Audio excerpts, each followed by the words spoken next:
My earliest idea of who I wanted to be growing up was my father. My father was a police officer, and so I wanted to be a police officer. And then I saw a shuttle launch on television, and I thought, I really want to drive one of those. And yes, I said drive because I didn't know any pilots or engineers even for that matter.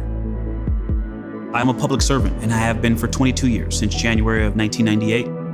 And so I ask myself, have I done all that I can for my country and for my family? I have fantasized about stepping on the moon. It's my dream. My dream is to work on the surface of the moon. And being able to launch humans from American soil is a very big part of that. I was sitting at my desk in the Russell Senate office building, and I got a phone call from a Houston phone number, and by the time I answered, I missed it. And so I called back, and after a lot of waiting and being transferred, I was transferred to Janet Kavandi, who was the chair of our board, and she asked me if I wanted to come to Houston and commence training. And I actually pinched myself several times walking back to my office. There is no way that this is a real thing. I'm gonna wake up and be so disappointed. When I woke up the next day, and I actually had an email from Janet saying it was not a dream. That was actually unreal.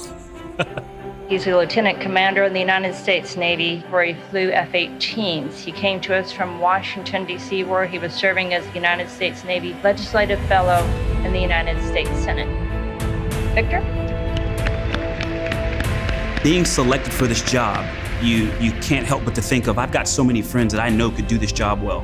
And that feeling of, wow, why didn't they get it? And feeling like you're not really good enough cut out for the job. And I felt all of those things. Being a father, a husband, all of those things come with doubt. And I think you have to learn to get comfortable with the doubt. They call things moonshots when people accomplish something amazing. No matter how good a story you tell, people are captivated by real world accomplishment. It's our generation's opportunity to have our own literal moonshot and then to continue inspiring future generations to reach for the moon. They not only have the right stuff, they represent the full tapestry of American diversity. Their journey begins now, and the nation will be right beside them, reaching for the stars.